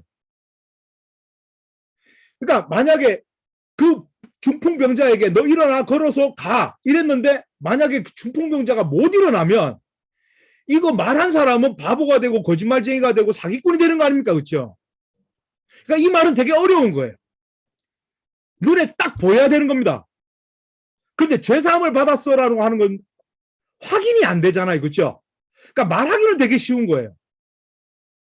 그런데 죄를 용서할 수 있는 것은 이건 인간은 불가능한 일이라는 겁니다. 그래서 예수님께서 이 중풍병자를 딱 고치시면서 11절, 내가 내게 이르노니 일어나 내 상을 가지고 집으로 가라 하시니 그가 일어나 곧 상을 가지고 모든 사람 앞에서 나가거늘, 이렇게 되어 있습니다. 그러니까 사람들이 도저히 할 수 없는 중풍병자를 고치신 예수님, 도대체 저분은 누구인가? 이런 질문이 딱 들어야 됩니다. 그걸 통해서 예수님께서 보여주시고자 한 건 사람이 고칠 수 없는 것을 고치는 나, 예수는 바로 죄를 용서할 수 있는 하나님이야. 이거 알려주신 겁니다. 10절 보세요. 그러나 인자가 땅에서 죄를 사하는 권세가 있는 줄을 너희로 알리하려 하노라. 그걸 알려주시려고 중풍병자에게 죄사함부터 선포하시고 고쳐버리신 겁니다. 그러니까 사람들이 반박을 못하죠. 지네들은 못 고치거든. 근데 예수님은 고치시거든요. 그걸 통해서 예수님은 죄사할 수 있는 권세가 있는 하나님이라는 것을 증명을 해버리신 겁니다. 예수 그는 누구인가? 죄 용서하실 수 있는 하나님이시다. 그 메시지 던지신 거예요. 뒤에 나오는 레위 마태를 부르시는 사건도 똑같습니다. 13절부터 예수께서 다시 바닷가에 나가심에 큰 무리가 나왔거늘 예수께서 그들을 가르치시니라. 또 지나가시다가 알페오의 아들 레위가 세관에 앉아 있는 것을 보시고 그에게 이르시되 나를 따르라 하시니 일어나 따르니라. 긴 말 안 합니다. 내 따라온나, 이거 끝이에요. 그러니까 또 따라가요. 그러니까 15절, 그의 집에 앉아 잡수실 때에 많은 세리와 죄인들이 예수와 그의 제자들과 함께 앉아 있으니 이는 그러한 사람들이 많이 있어서 예수를 따름이러라. 16절, 바리새인의 서기관들이 예수께서 죄인 및 세리들과 함께 잡수시는 걸 보고, 그 자리에 바리새인의 서기관들이 왜 있을까요? 있을 이유가 없어요. 이거 검은 눈이에요. 이렇게 해서 감시하는 눈. 그 눈 그림 하나 그려놓으세요. 보고 꼬투리를 잡아요. 뭐라고 하는가 하면 그의 제자들에게 이르되 어찌하여 세리 및 죄인들과 함께 먹는가? 야, 니네 선생은 왜 죄인들과 함께 먹냐? 그러니까 예수님께서 17절, 예수께서 들으시고 그들에게 이르시되 건강한 자에게는 의사 쓸데없고 병든 자에게라야 쓸데있느니라. 나는 의인을 부르러 온 것이 아니요 죄인을 부르러 왔느니라. 부르러 왔노라 하시니라. 그러니까 지금 중풍병자와 레위를 부르시는 이 장면이 서로 다른 이야기를 하고 있는 것 같지만 그 두 사건을 통해서 전달하는 메시지는 딱 한 가지입니다. 똑같은 메시지를 전하고 있어요. 뭔가 하면 예수 그는 누구인가? 그분은 죄를 용서할 수 있는 하나님이다. 그 얘기하고 있는 겁니다. 자, 이렇게 예수님께서는 1차 갈릴리 사역을 하시며 이런 예수 그는 누구인가를 계속해서 선포하시고 내가 이 땅에 왜 왔는지를 알려주시며 예수님 앞에 서 있는 너희들의 실존과 실체는 도대체 어떤 존재인지를 계속해서 폭로시켜 버리십니다. 사마리아 여인, 그 우물 앞에 있는 여인의 그 실체도 폭로를 해버리셨죠. 남편 불러오라고. 그리고 그 중풍병자와 세리 이런 사람을 통해서도 그러니까 우리가 고통받고 있는 것이 도대체 어떤 이유에서 때문인가라는 것을 알려주시고 예수님은 그걸 해결하실 수 있는 분이라고 말씀을 하셨던 것입니다. 자, 이렇게 1차 갈릴리 사역을 마감을 하고요. 45페이지 이제 큰 3번 이제 두 번째 유월절에 예루살렘으로 또 올라가신 베데스다 연못 사건입니다. 자, 3번 큰 3번 위에다가 줄 쭉 끄시고요. 1차 갈릴리 사역 끝 이렇게 좀 써놓으시기 바랍니다. 1차 갈릴리 사역 끝이에요. 자, 이제 두 번째 유월절입니다. 두 번째 유월절. 우리 유월절마다 우리 요한복음으로 좀 이동을 할 거예요. 다른 공관복음과 달리 요한복음은 예수님의 유월절마다의 사건을 아주 자세하게 기록을 하고 있어요. 그래서 우리 요한복음 5장으로 넘어갑니다. 요한복음 5장.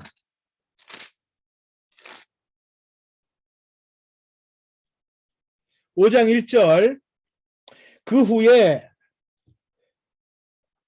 유대인의 명절이 되어 요 유대인의 명절에다가 좀 밑줄 좀 끄시고요. 6월절이라고 쓰십시오.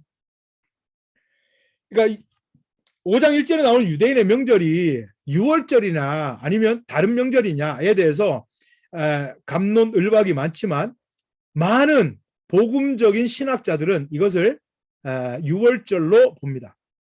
그래야 예수님의 사역들이 이게 그 기간 안에 맞아 들어가요. 예수께서 예루살렘에 올라가시니라. Y좌표 이동이네요. 예. 그래서 45페이지 중간 Y좌표 이동 순간이다 이렇게 되어 있습니다. 갈릴리에서 유대로 가시는 거예요. 꼭 관료대에 써놓으십시오. 갈릴리에서 유대로 가시는 겁니다. 자, 그 밑에 박스에 자 이제 또 무슨 일이 생길까요? 이렇게 되어 있습니다. 우리 서장선 전사님, 박스 한번 좀 읽어주시겠어요? 우리는 첫 유월절에 있었던 성전 청결 사건이 얼마나 큰 사건이었는지 그 의의를 배웠습니다. 예수 스토리가 흘러가는 데 있어 갱음 같은 선포였습니다. 그렇다면 이번에 두 번째 유월절을 맞아 베데스다 연못에서 38년 된 병자를 고치시는 사건은 과연 어떤 의의가 있을까요? 그것을 염두에 두면 된답니다. 감사합니다. 베데스다 연못 사건. 네, 거기다 밑줄 좀 끄시고요. 이게 두 번째 유월절에 하셨던 사역이에요. 자, 그렇게 하고 워크북 46페이지로 넘어가고 성경은 요한복음 5장 그대로 펴놓고 계세요. 자, 46페이지 방가로 1번 베데스다 연못에서 38년 된 중풍병자를 고치셨다라고 하는데 38회 된 병자라고 성경은 돼 있어요. 근데 합리적으로 생각했을 때 중풍병자일 가능성이 많다. 그런 거고요.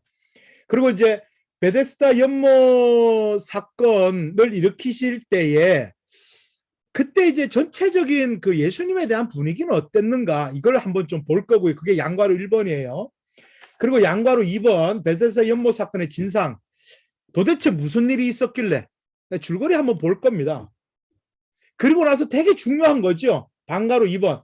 도대체 이 사건을 통해서 예수님은 뭘 말씀하시고 싶으셨는가?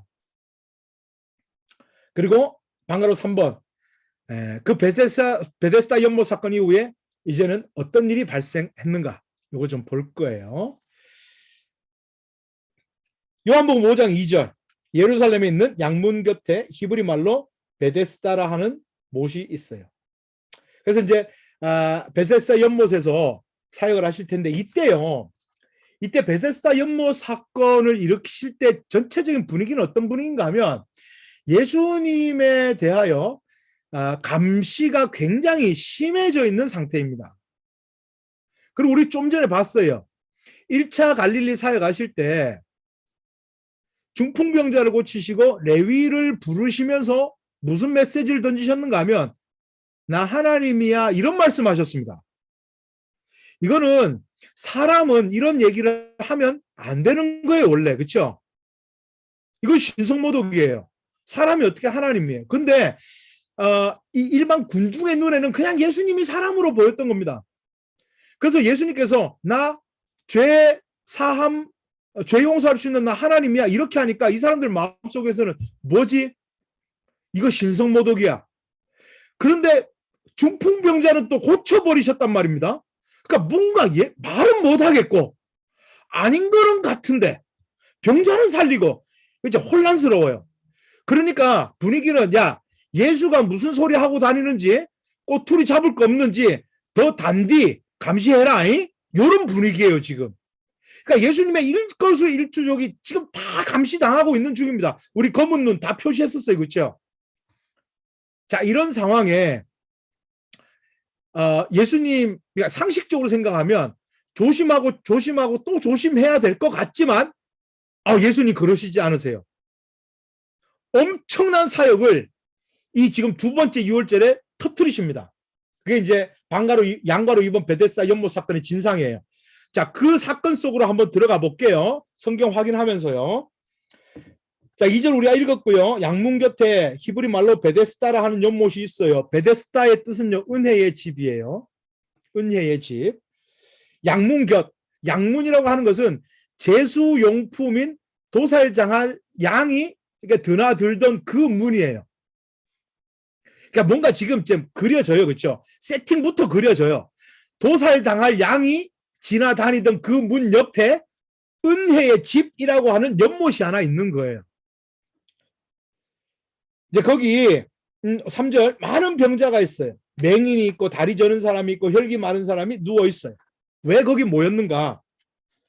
물의 움직임을 기다리는데 이는 천사가 가끔 못에 내려와 물이 움직이게 하는데 움직인 후에 먼저 들어가는 자는 어떤 병에 걸렸든지 낫게 되는 거예요. 그래서 물이 움직이나 안 움직이나 이거 보려고 거기 가 있는 겁니다. 그래서 물이 움직인다 이러면 잽싸게 이제 들어가려고요. 근데 그 중에 한 사람 5절 거기 38폐 된 병자가 있었어요. 예수께서 그 누운 것을 보시고 병이 벌써 오래된 줄 아시고 이랬을 때 네가 낫고자 하느냐 이렇게 말씀하십니다. 그러니까 질문은 간단합니다. 너 낫고 싶어 이런 겁니다. 그러면 38년 된 병자의 입장에서는 너 낫고 싶어 라고 물어보시면 뭐 누가 물어보든지 뭐 이 사람이 지금 이분이 예수님인 건 몰라요. 그런데 누군가가 다가와서 너 낫고 싶어 이러면 예 낫고 싶어요 이렇게 얘기를 하면 되는데 이 사람의 답을 좀 보세요. 7절 병자가 대답하되 주여 물이 움직일 때 나를 못에 넣어주는 사람이 없어 내가 가는 동안 다른 사람이 먼저 내려가나이다.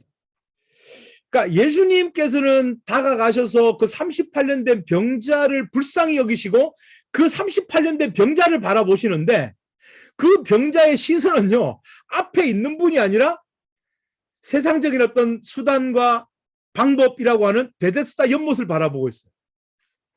그 예수님께서 그래 너 낫기 싫구나. 그러면 그래 이 병자는 예수님한테 너 낫고 싶어라고 물어보는 분한테 나 좀 저기 넣어주세요 이렇게 얘기하는 거하고 똑같은 거 아니에요. 그렇죠? 근데 우리가 예수님이라면 아이고 너 아직 배가 부르구나 이러고는 그냥 가실 텐데 예수님은 그를 불쌍히 여기셔서 고쳐주십니다. 8절 예수께서 이르시되 일어나 내 자리를 들고 걸어가라 하시니 9절 그 사람이 곧 나와서 자리 들고 걸어가니라. 예수님 한마디 딱 하시니까 이 사람이 38년 동안 병을 앓고 있던 이 사람이 그의 자리를 들고 걸어가는 겁니다. 자, 해피엔딩이에요. 여기까지는. 근데 그 뒤에 하나 단서가 딱 달리는데 이날이 안식일이었단 말입니다. 이날은 안식일이니 이때부터 심상치 않은 어떤 그 사건들이 좀 막 일어나기 시작해요.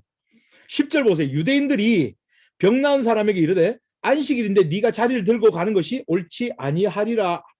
옳지 아니하니라. 사람들의 관심은요. 예? 이 38년 동안 병을 앓고 있던 사람이 어떻게 낫게 되었는가에는 별로 관심이 없어요. 이 사람들의 관심은 뭔가 하면 야, 너 안식일인데 너 지금 일하고 있어. 너 안식일 범했거든. 여기에 관심이 있는 겁니다. 사실은요. 여러분 이 베데스다 연못이라고 하는 곳이 그다지 넓은 곳은 아닙니다. 그러니까 이제 베데스다라고 하는 연못이고요. 그러니까 연못은 대략 뭐 요 정도 돼요. 요 정도 됩니다. 그러니까 여기 보시면 계단도 이렇게 있고요. 여기에 난간이 있고 이거 사람들이 이렇게 있었겠죠. 또 여기에도 이렇게 있는 사람들이 있었을 겁니다. 또 이 위에도 있는 사람들이 있겠고요. 그러니까 장사진을 치고 있었을 거란 말입니다. 요런데 또 요런데 뭐 빡빡하게. 그러니까 사실은 뭐 생각보다 그닥 뭐 많은 사람들이 모일 수 있는 장소는 아니에요. 그러면 여기에 있는 모인 사람들은 사실 이 사람은 무슨 병 때문에 왔고 이 사람은 지금 몇 년째 죽돌이 하고 있고 뭐 이런 거 다 압니다. 그런데 이 사람들의 관심은요. 도대체 이 사람이 38년 동안 병을 앓고 도무지 걸을 수 없는 걷는 것이 불가능한 사람이 어떻게 걷게 되었는가에는 전혀 관심이 없어요. 야, 너 안식일 범했어? 여기 관심이 있는 겁니다. 11절. 그러니까 이제 이 사람이 뭐라고 하는가 하면 대답하되 나를 낫게 한 그가 자리를 들고 걸어가라 하더이다. 이 사람도 웃겨요. 그러니까 지금 38년 동안 못 걷다가 일어나서 걸을 수 있으면 여러분들 같으면 뭘 전하고 다니겠습니까? 세상에 내가 38년 동안 못 걸었는데 어떤 분이 오시더니 일어나 걸어라 한마디 하시니까 내가 걷게 됐다고 그래서 내가 이렇게 걷는다고 이걸 간증을 할 텐데 이 사람은요. 그게 아니고요. 내가 안식일을 내가 범하려고 범한 게 아니라 누가 나한테 걸어가라고 하대요. 그래서 나 지금 이렇게 하고 있는 중에 이렇게 얘기를 합니다. 12절 그들이 묻되 너에게 자리를 들고 걸어가라 한 사람이 누구냐? 도대체 누가 널 안식일 범하게 했어? 당장 잡아와. 이러니까 이 사람이 사실은 그때는 예수님인 줄 몰랐어요. 그러다 14절 그에 예수께서 성전에서 그 사람을 만나 이르시되 보라 네가 나았으니 더 심한 것이 생기지 않게 다시는 죄를 범하지 마라 하니 이제 이 사람이 알았던 거예요. 이 사람이 예수구만. 이걸 알았던 거예요. 그럼 예수님께 감사해야 될 텐데 이 사람이 하는 짓이 뭔지 보세요. 15절 그 사람이 유대인들에게 가서 자기를 고친 이는 예수라 하니라. 예수님 팔아먹고 있습니다. 여전히 안식일 범한 건 내 잘못이 아니라니까요. 내가 누가 나한테 그거 시켰는지 내가 알아냈어요. 즉 예수라는 사람이 나 안식일 범하게 그렇게 시켰단 말이에요. 이러고 있습니다.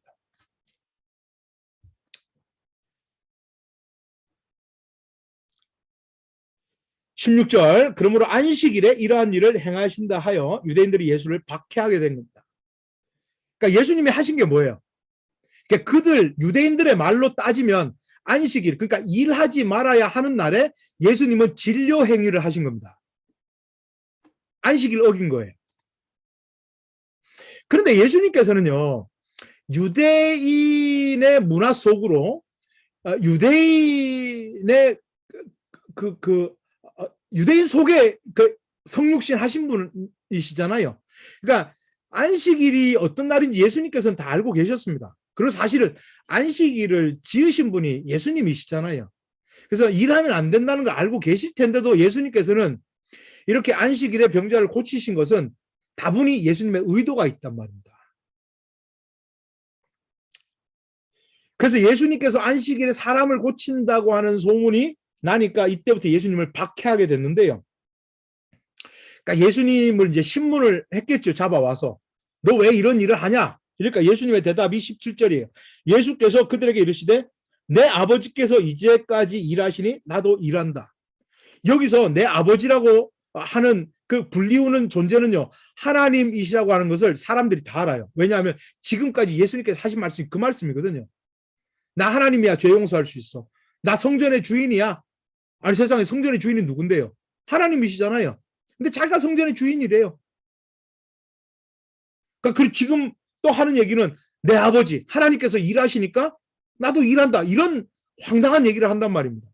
그러니까 유대인들은 그러니까 아버지께서 무슨 일을 하시는데 너가 일을 하냐, 이런 데는 관심이 없어요. 그러니까 네가 감히 하나님을 네 아버지라고 해? 이러면서 그러면 네가 하나님이란 얘기냐? 이거 죽여야 되겠어. 이렇게 얘기합니다. 18절.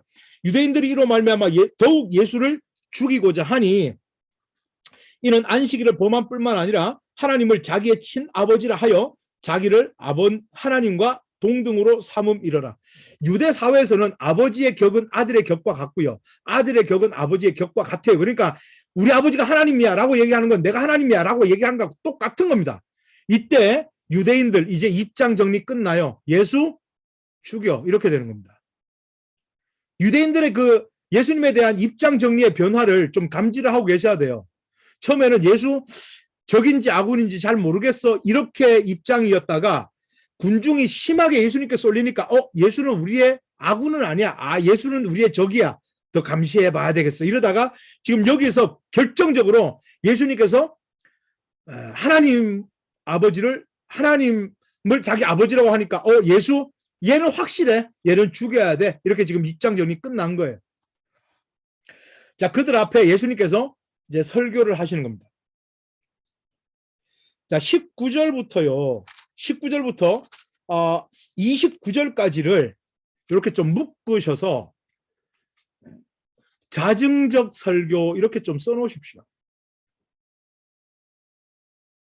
그리고 30절부터 47절까지를 이렇게 묶으셔서 타증적 설교 이렇게 좀 써놓으시기 바랍니다. 자, 그러면 이 유대인들이 예수님을 잡아서 너 왜 이렇게 하노? 뭐 이렇게 예수님께서 아버지께서 일하시니까 나도 일하시지, 이러면서 예수님께서 설교를 이어가시는데 19절부터입니다.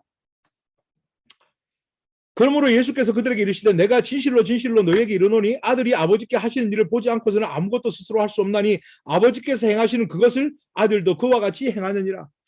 내 아버지께서 하시는 일 나도 하거든, 이렇게 말씀하시면서 그러면 아버지께서 하시는 일이 도대체 뭔데요? 21절. 아버지께서 죽은 자들을 일으켜 살리신 같이 아들도 자기가 원하는 자를 살리니라. 나 살리는 일을 하는 거거든. 그뿐만 아니라 아버지께서는 심판도 나에게 맡기셨어. 22절. 아버지께서 아무도 심판하지 아니하고 심판을 다 아들에게 맡기셨으니. 심판은 두 가지입니다. 그렇죠? 심판이 있을 때 누구에게는 상급이 있고 누구에게는 영원한 형벌이 있는 겁니다. 그걸 예수님께 맡기셨다는 거예요. 그러니까 쉽게 말씀드리면 예수님이 기준이시다는 겁니다. 예수님을 중심으로 해서 이쪽 저쪽이 갈라진다는 얘기예요. 24절. 내가 진실로 진실로 너에게 이르노니 내 말을 듣고, 왜냐하면 예수님 기준이시니까, 또 나 보내신 이를 믿는 자는 영생을 얻었고 심판에 이르지 아니하니 사망의 생명으로 옮겨졌느니라. 진실로 진실로 너에게 이르노니 죽은 자들이 하나님의 아들의 음성을 들을 때가 오나니 곧 이때라. 듣는 자는 살아나리라. 아들은 역시 아버지께서 하신 일, 살리는 일을 계속하고 계신다는 겁니다. 근데 듣는 자는 생명의 부활로, 29절. 선한 일을 행한 자는 생명의 부활로, 악한 일을 행한 자는 심판의 부활로 나오리라. 선한 일이라고 하는 건 착한 일이 아닙니다. 악한 일은 나쁜 짓이 아닙니다. 여기서 예수님이 얘기하시는 것은 선한 일은 예수님을 영접하는 것, 악한 일은 예수님을 거부하는 것. 예수님을 영접하는 자는 생명의 부활, 영원한 부활로 나오는 것이고 거부하는 자는 영원한 심판의 부활로 나오는 것입니다. 이렇게 예수님께서 자기 자신을 자증하며 설교를 하셨어요. 근데 사람들이 그런 말을 하는 사람도 있겠죠. 야, 네가 너를 증거하니까 그 왜 믿노? 이런 얘기 하는 사람들이 있을 거예요. 그래서 이제 타증적 설교를 하십니다. 30절. 내가 아무것도 스스로 할 수 없노라. 증거되죠? 내가 나를 증거하는 것이 아니라 다른 여러 가지가 나를 증거하고 있어. 그 증거를 대줘? 라고 하면서 첫 번째 증거 33절. 너희가 요한에게 사람을 보내매 요한이 진리에 대하여 증언하였느니라. 첫 번째 증거 세례 요한. 세례 요한이 지금 예수님을 증거하고 있는 겁니다. 두 번째 증거는요. 36절. 내게는 요한보다 더 큰 증거가 있어요.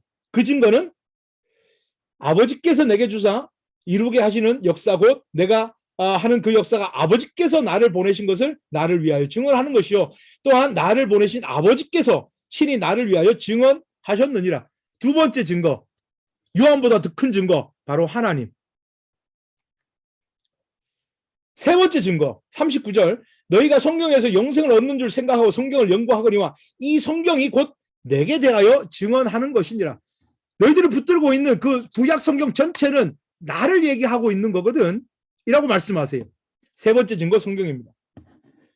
그리고 이들이 생명처럼 붙들고 있는 성경, 바로 모세오경, 토라, 그 누구에게도 양보할 수 없는 토라, 그 성경의 저자가 누굽니까? 원작자는 하나님이시지만 모세잖아요. 그 성경을 기록한 모세조차 나를 증거하고 있어. 46절. 모세를 믿었더라면 또 나를 믿었으리니 이는 그가 내게 대하여 기록하는 것이니라. 이렇게 예수님께서는 말씀을 하셨습니다. 자, 그러니 46페이지 방가로 2번. 이 사건을 통해 예수님께서는 뭘 드러내고 싶으셨던 겁니까? 인자, 나는 안식일의 주인이다. 그겁니다. 예수는 누구인가? 안식일의 주인이다.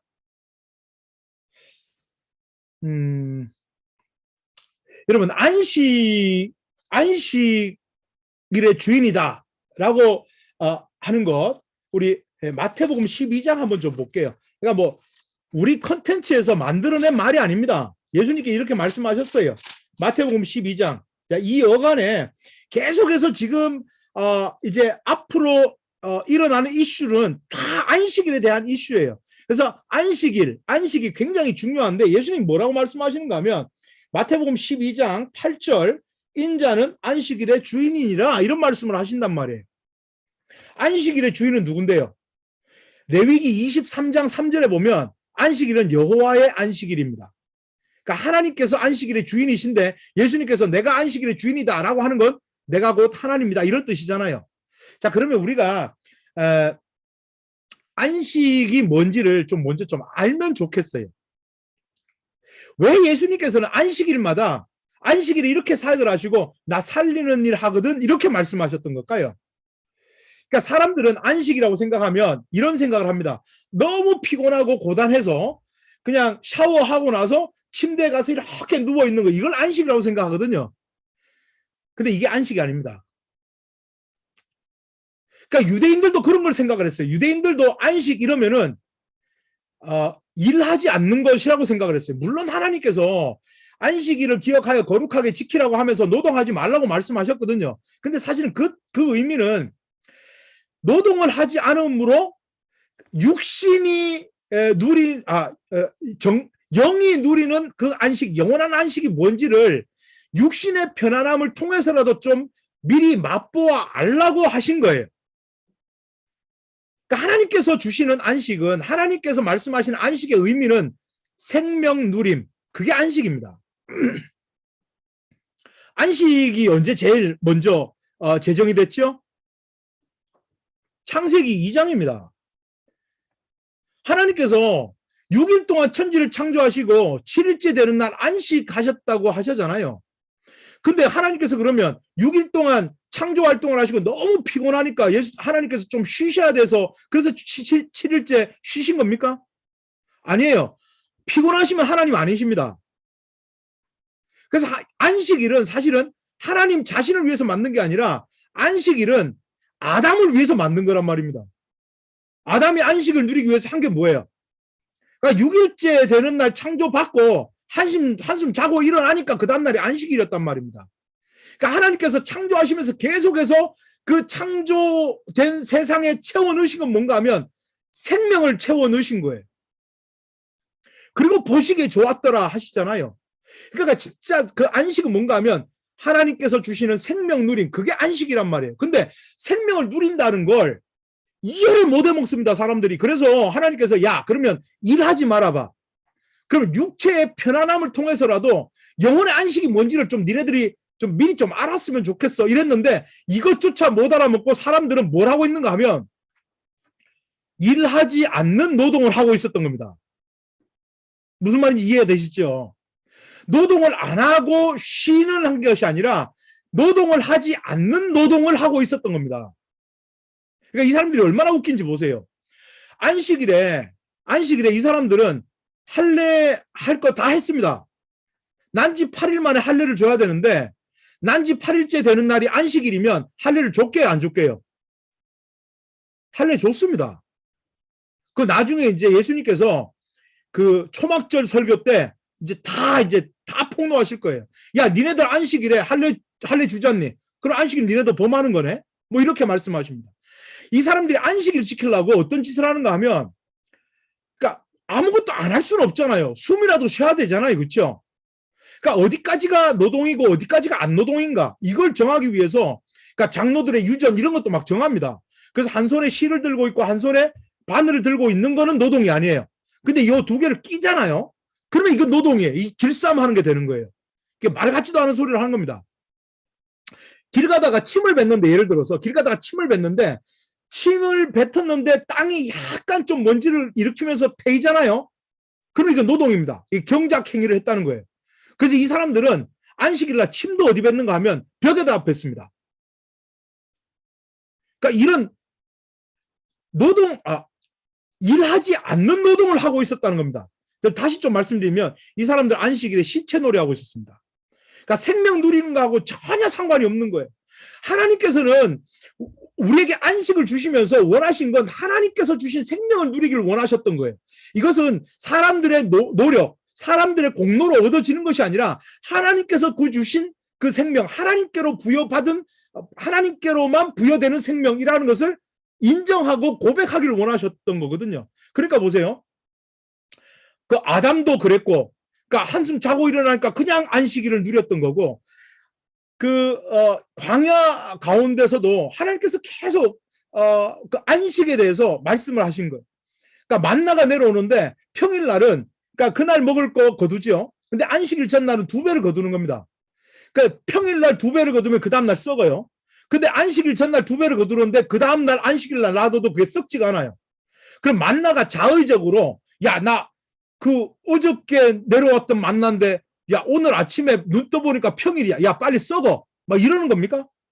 그 만나가, 야, 나 어저께 내려온 만나인데 오늘 아침에 안식일이야. 야, 안식이니까 니네 썩지 마. 만나가 자의적으로 하는 건 아니잖아요. 그러니까 하나님께서 그거를 통해 가지고 안식일 아침에 먹는 만나는 그들이 노동하지 않고 먹는 만나라는 것을 보여주시는 겁니다. 생명 누림, 그것이 안식인데 이 사람들은 지금 시체놀이 하고 있습니다. 오히려 안식일이 일하지 않는 중노동을 하고 있었던 겁니다. 그래서 예수님께서는 그들에게 가서, 야, 안식은 생명 누림이야, 이러고는 막 살려내시는 겁니다. 그래서 예수님의 그 자증적 설교는 아버지께서 하시는 일을 아들도 하는데 아들이 하는 일, 아버지가 하는 일이 뭔가 하면 살리는 일이야, 이런 말씀을 계속 하시는 거예요.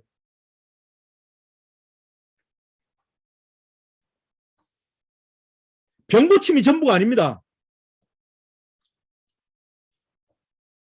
눈에 보이는 것이 전부가 아니란 말이에요. 예수님께서 알려주시고 했던 것은 38년 된 병자를 고치시는 게 목적이 아니라 고치신 날이 안식일이고 그 안식일의 진짜 의미가 뭔지를 알려주시고 싶으셨던 겁니다. 그런데 사람들의 시선과 눈은 너 지금 안식일 범하고 있다는 거, 거기에 꽂혀 있었던 겁니다.